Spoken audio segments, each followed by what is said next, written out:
क्या मलद्वार के आसपास फोड़ा या फुंसी है जो बार बार ठीक होती है, फिर बनती है, फिर ठीक होती है, फिर बनती है? तो आपको सावधान हो जाने की जरूरत है। ये भगंदर या फिस्टुला हो सकता है।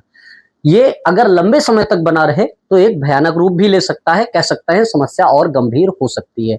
समझते हैं क्या होता है और इसके क्या क्या लक्षण हैं और इसको कैसे ठीक किया जा सकता है। देखिए, ये हमारा रेक्टम है, मलाशय, जहां पे मल स्टोर होता है, रुकता है। ये गुदामार्ग है जिससे मल बाहर निकल जाता है। यहाँ पे कुछ लंबे लंबे कॉलम जैसे स्ट्रक्चर होते हैं जिन्हें एनल कॉलम कहते हैं। उनके बेस पर कुछ वाल्व होते हैं जिन्हें एनल वाल्व कहा जाता है। एनल वाल्व के बेसिस पर या कॉलम के बेसिस पर एनल ग्लैंड्स की ओपनिंग होती है जो कि म्यूकस सिक्रीट करती है।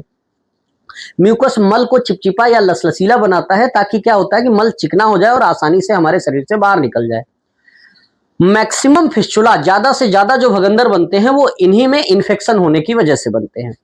जब एनल ग्लैंड में इन्फेक्शन हो जाता है तो फिस्टुला बनने की 4 स्टेजेस होती हैं। पहला इन्फेक्शन, दूसरा बरोइंग, तीसरा पस कलेक्शन और चौथा एक्सटर्नल ओपनिंग।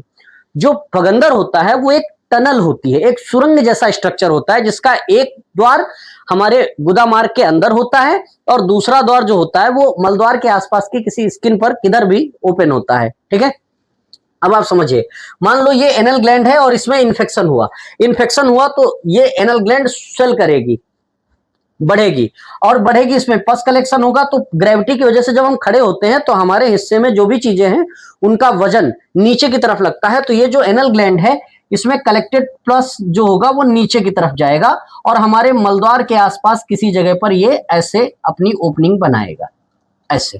ठीक, तो ये जो टनल जैसा स्ट्रक्चर बना, इसकी जो अंदर जो गुदामार्ग के अंदर ओपनिंग होती है, द्वार होता है, उसे इंटरनल ओपनिंग कहते हैं और जो बाहर आके मलद्वार के आसपास की स्किन पर खुला है इसे एक्सटर्नल ओपनिंग कहते हैं। ये एक कह सकते हैं, ये तो मल निकलने का एक नेचुरल प्राकृतिक रास्ता है और ये एक टनल है। और जितनी बार भी मल त्याग के लिए जाते हैं इसमें मल के टुकड़े फंसते हैं और वो टुकड़े जो होते हैं वो सड़ते हैं, तो यहां से लगातार पस या बदबूदार पानी निकलता रहता है। ये सबसे सिंपलेस्ट फिस्टुला है। अगर इसमें ब्रांचेस बन जाए, मतलब कह सकते हैं इसमें शाखाएं बन जाएं या फिर इसी में कहीं पर पस इकट्ठा हो जाए, मवाद इकट्ठा हो जाए, तो उसे बोलते हैं ये स्टेज फर्स्ट है, ग्रेड फर्स्ट है। और अगर इसी में ब्रांचेस शाखाएं हो जाए या पस कलेक्ट हो जाए तो इसे बोलेंगे ग्रेड सेकंड। और अगर ये ग्रीन वाले, ये तो स्फिंक्टर हैं जिनसे हम मलद्वार को संकुचित करते हैं, शिथिल करते हैं, जिससे हम अपने मल को होल्ड करते हैं, कंट्रोल करते हैं।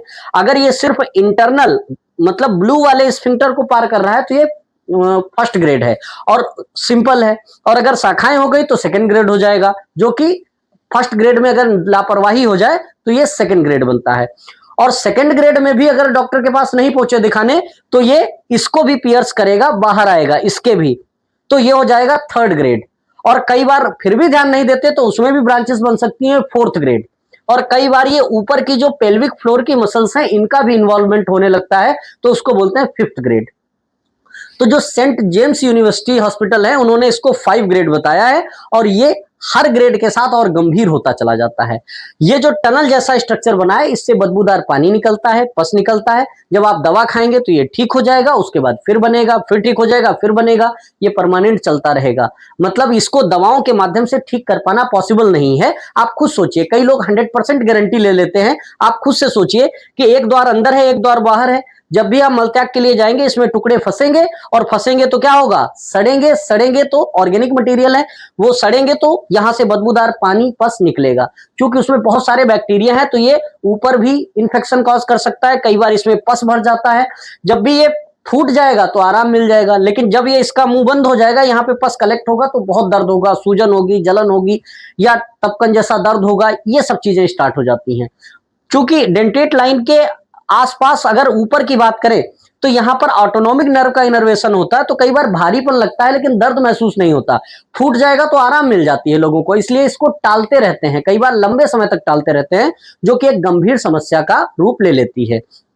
क्षार सूत्र एक बहुत बेहतर प्रोसेस है, बहुत कॉस्ट इफेक्टिव है, कम पैसे का होता है और बहुत ही कह सकते हैं इफेक्टिव है। क्षार सूत्र विधि से फिस्टुला या भगंदर को 100% ठीक किया जा सकता है और उससे दोबारा होने के चांसेस लगभग ना के बराबर होते हैं। क्योंकि हमारे जितने भी पेशेंट हैं जिन पर हमने क्षार सूत्र प्रोसेस किया है, हम कह सकते हैं हमारा अभी तक कोई पेशेंट ऐसा नहीं आया जिसने कहा कि हमको दोबारा ये समस्या हुई। तो इसको 100% ठीक किया जा सकता है क्योरेबल है।